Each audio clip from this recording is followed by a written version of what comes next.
Telespectador da TV SEI, estamos aqui para mais um diálogo dentro da série Estudos do Evangelho à Luz do Espiritismo.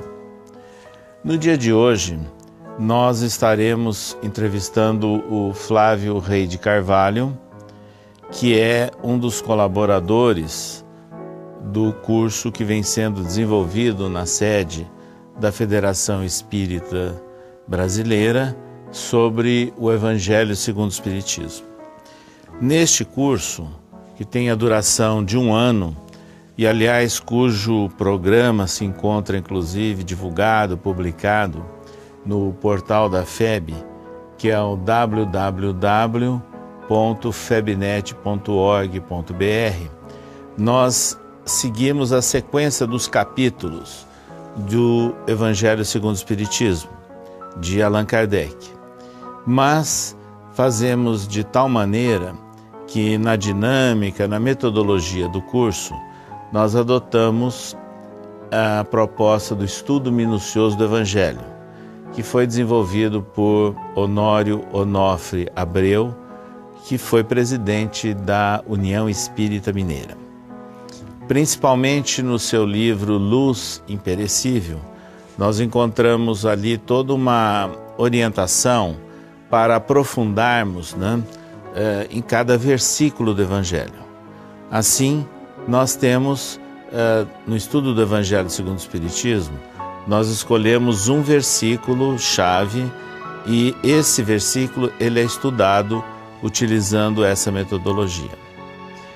Na sequência do curso, o Flávio ficou incumbido de analisar previamente à reunião aquelas perguntas sugeridas. Por exemplo, quem, quando, onde, como, e buscando realizar até uma pesquisa histórica e do entendimento do vernáculo, do que significam aquelas palavras que estão colocadas no versículo. Então nós vamos pedir ao Flávio inicialmente para mostrar como é que isso foi trabalhado ao longo do curso Evangelho segundo o Espiritismo. Bom, o interessante que a gente pôde trabalhar ao longo desse ano foi exatamente com essa metodologia de Honório Abreu, nos atermos às questões do texto, mas sobre uma ótica um pouco diferente. Não ficar preso só àquela questão do que só o texto diz, só o que está escrito, mas ver o que tem, o que está conectado e o que está, digamos assim, em torno daquela passagem. Então, Honório Abreu ele nos dá algumas dicas, além das perguntas.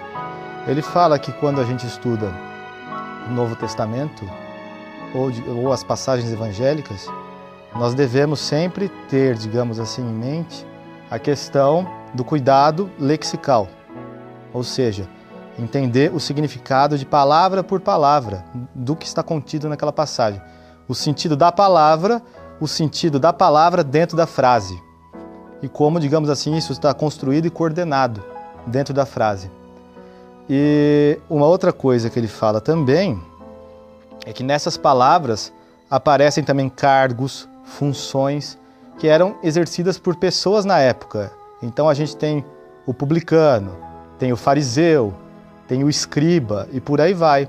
Então a gente pode ver o significado do que significavam essas funções, esses cargos naquela época, para ver com quem Jesus estava dialogando e que tipo de mudança ele, digamos assim, estava estimulando a essas pessoas, digamos assim, sofrerem. Que muitas das dificuldades que nós temos hoje podem estar muito associadas à dificuldade de um fariseu, ou à dificuldade de um publicano, ou à dificuldade de um escriba, por exemplo. Mas fora isso, o que ele diz é também, além dessa questão lexical, a gente tem que lembrar que o Evangelho, na verdade, são 4 livros, 4 evangelhos. E em muitas passagens estão contidas nos 4. Elas são, digamos assim, repetidas com outras palavras, mas o conteúdo essencial é basicamente o mesmo. Então é interessante cruzar. Sempre há, digamos assim, referências de uma passagem aonde está o conteúdo dessa em outro livro do Evangelho. Então a gente ia atrás para buscar essas informações. Então, por exemplo, uma passagem diz que eles estavam passando em um local, mas não diz onde. De repente você pega o livro de outro evangelista, diz a cidade que eles estavam. Então Honório Abreu também nos chama atenção para isso. Outra coisa que ele chama atenção também, além de cruzar com o Novo Testamento, com as informações dos outros evangelhos contidos no Novo Testamento, é a gente, em alguns pontos que forem necessários, voltar para o Velho Testamento. Não perder também o Velho Testamento de vista. É tentar fazer, dentro do possível, essa união entre os dois. Então essas são, além da questão da doutrina espírita, dos ensinamentos feitos por Emmanuel, ao longo de vários livros, ao todo 9, são os principais, que ele trata de passagens evangélicas, esmiuça 2, 3 páginas acerca dessas passagens evangélicas e nos dá, digamos assim, um norte para a gente tentar entender e desdobrar a interpretação daquele versículo.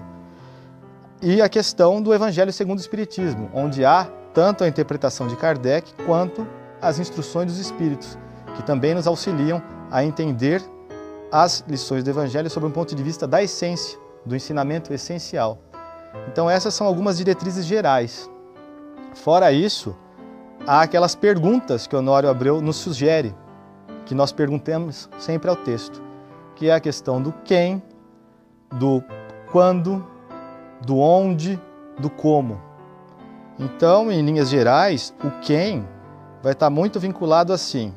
Sempre vai ter Jesus, o guia e modelo. Ele pode estar acompanhado dos discípulos ou conversando com um dos seus discípulos, um dos seus apóstolos. Aí, no caso, ele vai estar conversando ou para a multidão, ou, digamos assim, com um fariseu, ou com um publicano, ou com um cego, um paralítico.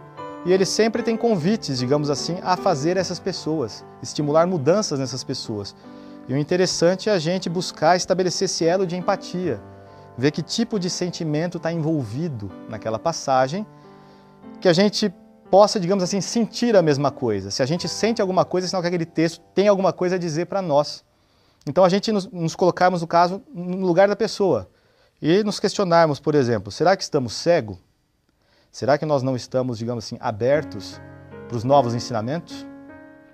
Ou será que nós estamos paralisados, presos numa inércia, digamos assim, de séculos, de hábito do espírito, de vícios, digamos assim, de modo que a gente está com a nossa alma cristalizada e nessa inércia? Então será que não é um convite para nós nos movermos e quebrarmos essa inércia? Ou será, digamos assim, que nós seríamos, uma palavra que a gente pode definir, seríamos hipócritas, podemos dizer assim, a semelhança de um fariseu, que ele diz as coisas, mas ele não faz. Ele apenas diz da boca para fora, mas ele não tem a questão do exemplo e da conduta. Então seriam coisas desse tipo que o Honório Abreu nos convida. E onde que poderia ser encontrado algum subsídio? Quais livros que normalmente são utilizados? O que a gente usou bastante ao longo do ano, digamos assim, a primeira referência para consulta foi a tradução do Novo Testamento, editado pela Edicei, feita pelo Haroldo Dutra Dias.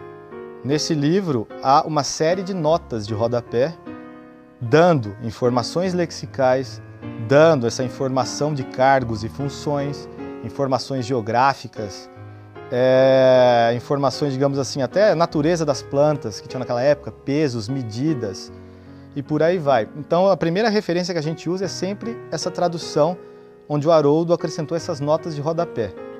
Então ali a gente já tem um norte para seguir, para nos atermos a essa questão das palavras. Há também atlas bíblicos que tratam dessa questão da geografia da época.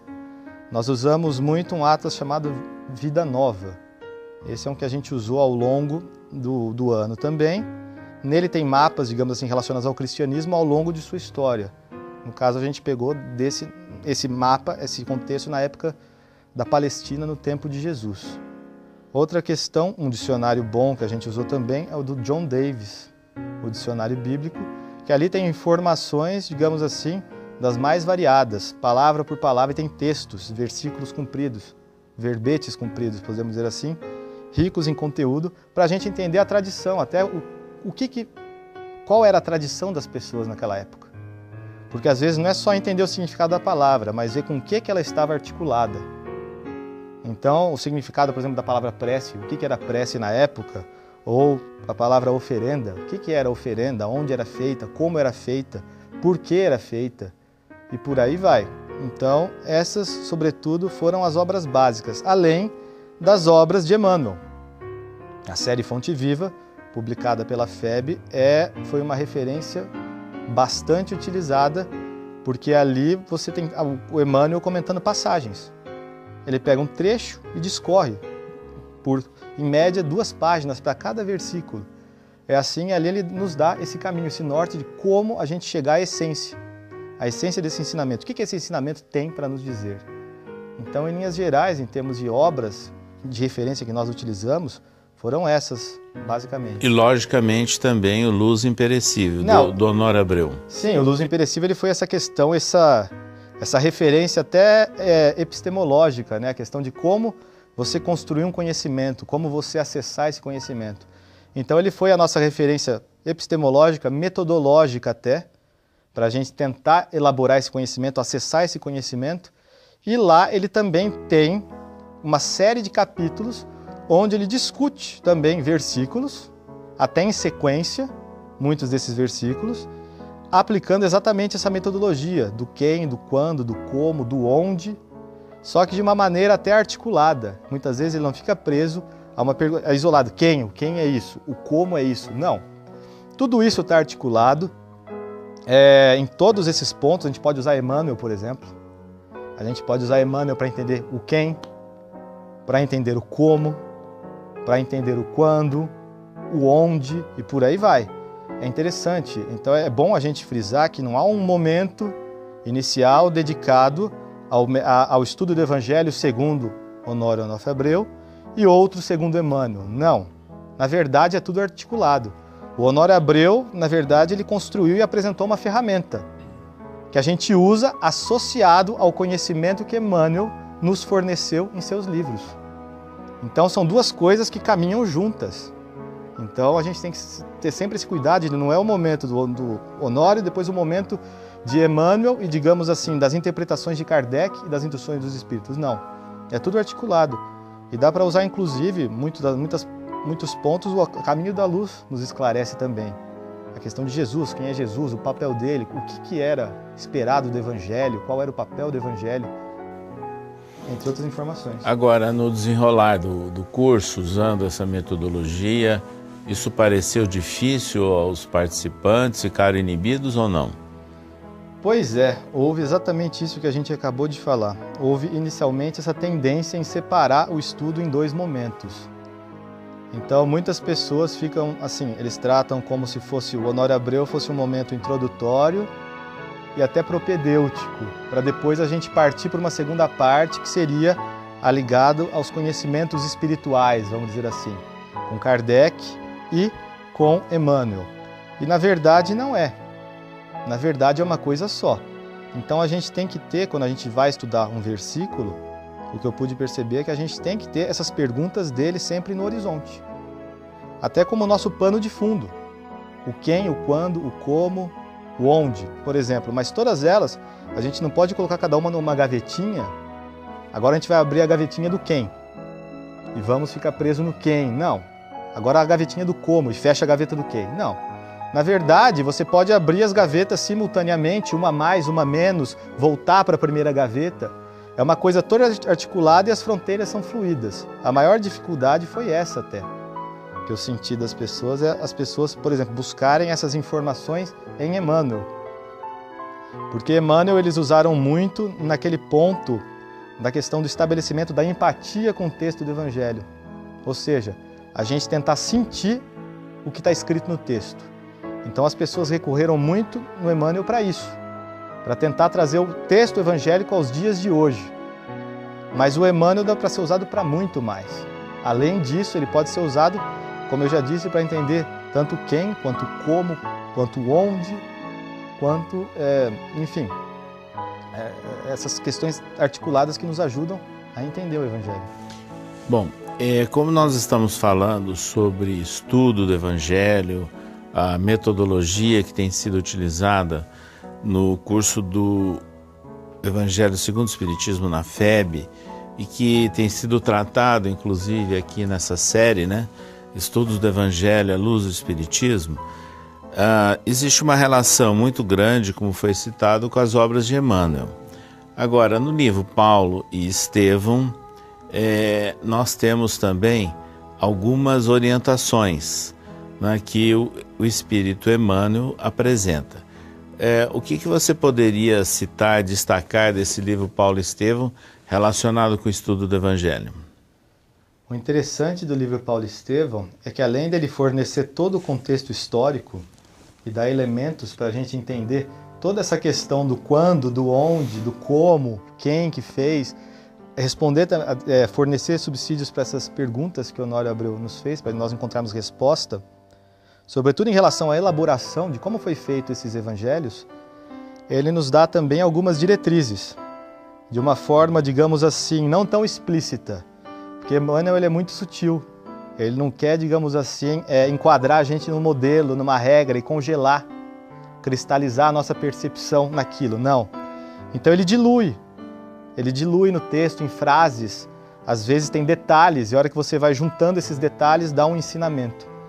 E o que nós podemos perceber esse ano que foi comemorado os 70 anos da publicação do livro Paulo e Estevão, durante os processos de reestudo desse livro, nós pudemos perceber que Estevão tem dicas muito interessantes e que estão até articuladas com esses princípios que nós usamos ao longo do curso. Só que ele tem algumas dicas que são até mais panorâmicas. Servem tanto para o estudo do Evangelho como um todo, são regras mais gerais, mas serve para a nossa conduta de vida até, relacionamento com pessoas, como, digamos assim, nos portarmos no nosso dia a dia, em relação às situações que nos aparecem.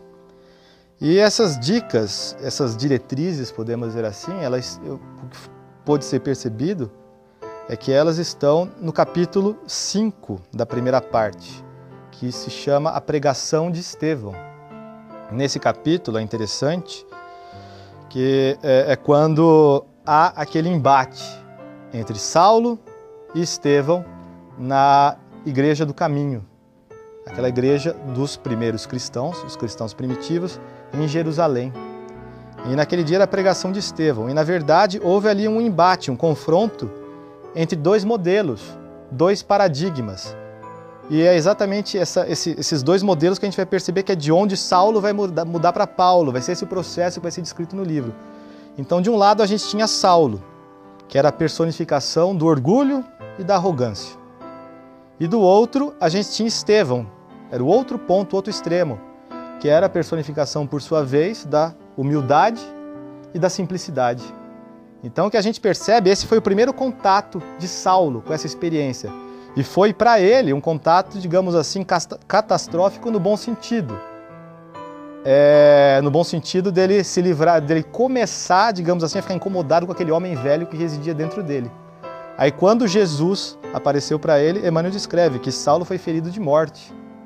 Então era uma questão de tempo para que Saulo, em termos de hábito, aquele homem arrogante, aquele homem orgulhoso, começasse a morrer vagarosamente e desse lugar a Paulo. Esse novo homem, baseado até naquelas ideias de Estevão, naquela postura de Estevão, porque Estevão,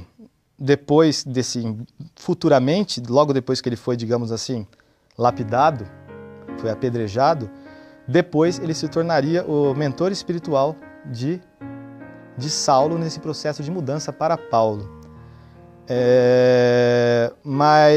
Enfim, esse ponto é bastante interessante, porque Emmanuel nos chama a atenção na introdução, porque sem Estevão não teríamos Paulo de Tarso, porque ele foi essa figura capital, essa figura que foi coordenando Saulo nesses passos de mudança até se tornar Paulo de Tarso, que é, digamos assim, esse ícone do cristianismo que nos chega até hoje, principalmente por meio da obra de Emmanuel.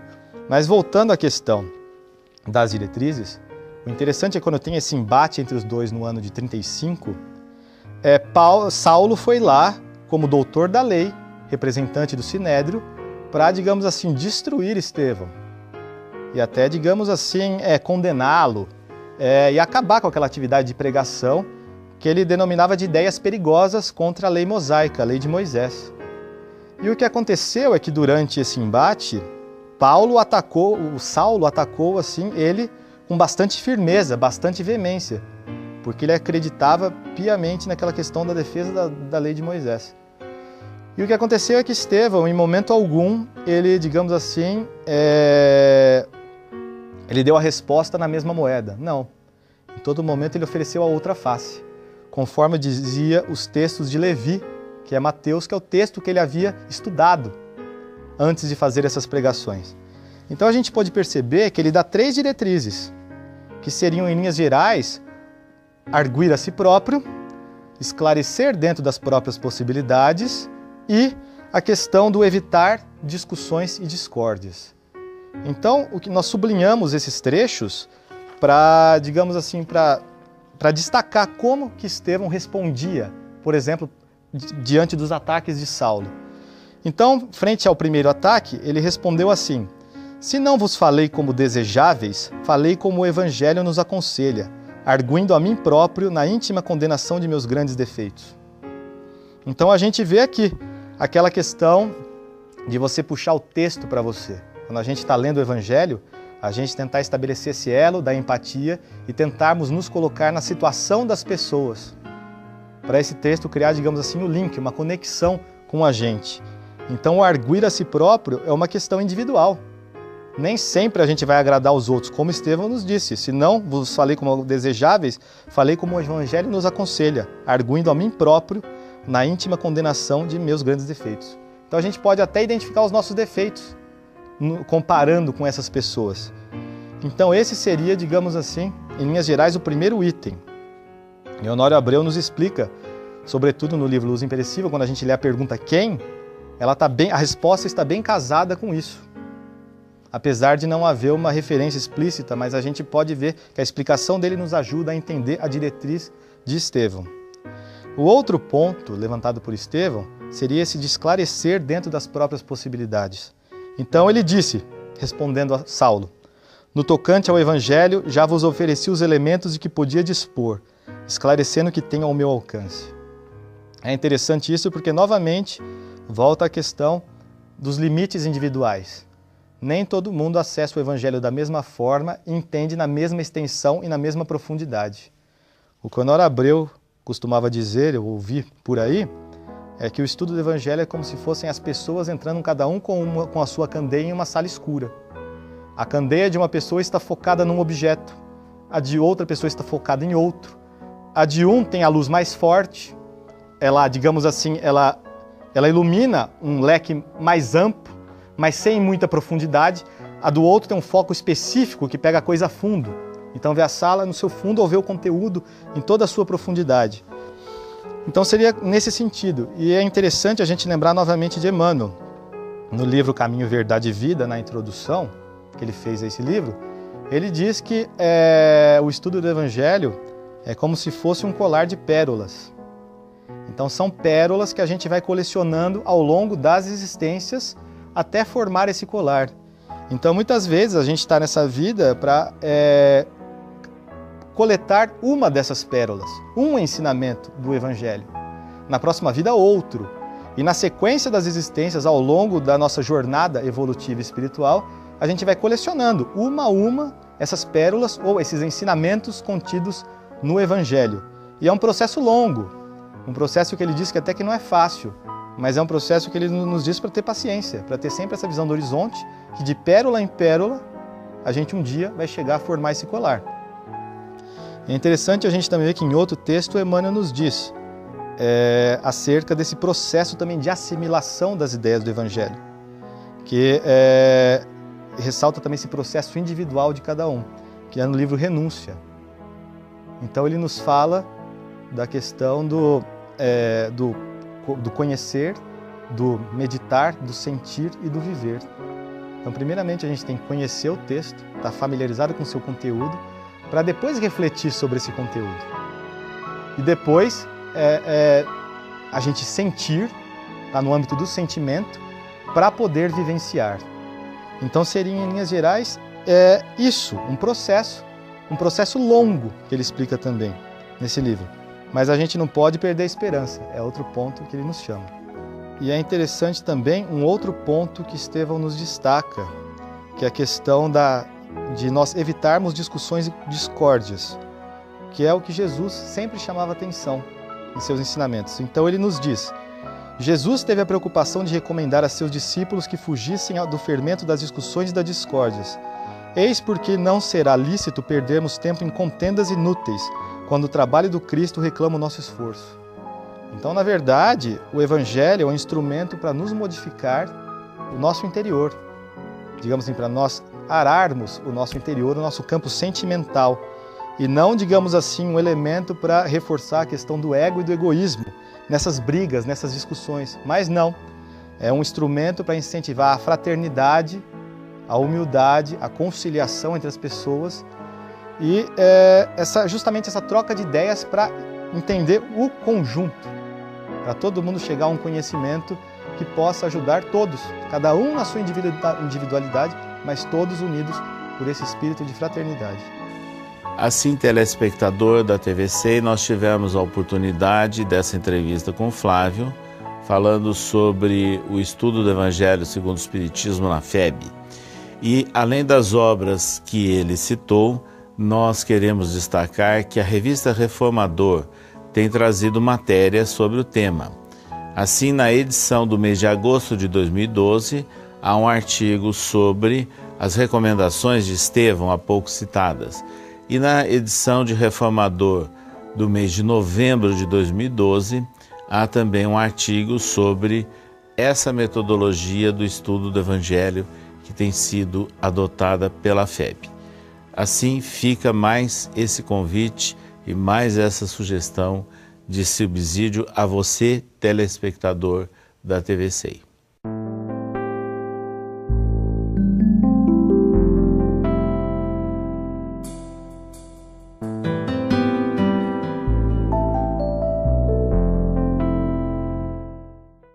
O que está conectado e o que está, digamos assim, em torno daquela passagem.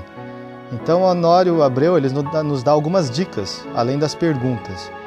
Ele fala que quando a gente estuda o Novo Testamento ou as passagens evangélicas, nós devemos sempre ter, digamos assim, em mente a questão do cuidado lexical, ou seja, entender o significado de palavra por palavra do que está contido naquela passagem. O sentido da palavra dentro da frase. E como, digamos assim, isso está construído e coordenado dentro da frase. E uma outra coisa que ele fala também é que nessas palavras aparecem também cargos, funções que eram exercidas por pessoas na época. Então a gente tem o publicano, tem o fariseu, tem o escriba e por aí vai. Então a gente pode ver o significado do que significavam essas funções. O Flávio ficou incumbido de analisar previamente à reunião aquelas perguntas sugeridas. Por exemplo, quem, quando, onde, como, e buscando realizar até uma pesquisa histórica e do entendimento do vernáculo, do que significam aquelas palavras que estão colocadas no versículo. Então nós vamos pedir ao Flávio inicialmente para mostrar como é que isso foi trabalhado ao longo do curso Evangelho segundo o Espiritismo. Bom, o interessante que a gente pôde trabalhar ao longo desse ano foi exatamente com essa metodologia de Honório Abreu, nos atermos às questões do texto, mas sobre uma ótica um pouco diferente. Não ficar preso só àquela questão do que só o texto diz, só o que está escrito, mas ver o que tem os cargos naquela época para ver com quem Jesus estava dialogando e que tipo de mudança ele, digamos assim, estava estimulando a essas pessoas, digamos assim, sofrerem. Que muitas das dificuldades que nós temos hoje podem estar muito associadas à dificuldade de um fariseu, ou à dificuldade de um publicano, ou à dificuldade de um escriba, por exemplo. Mas fora isso, o que ele diz é também, além dessa questão lexical, a gente tem que lembrar que o Evangelho, na verdade, são 4 livros, 4 evangelhos. E em muitas passagens estão contidas nos 4. Elas são, digamos assim, repetidas com outras palavras, mas o conteúdo essencial é basicamente o mesmo. Então é interessante cruzar. Sempre há, digamos assim, referências de uma passagem aonde está o conteúdo dessa em outro livro do Evangelho. Então a gente ia atrás para buscar essas informações. Então, por exemplo, uma passagem diz que eles estavam passando em um...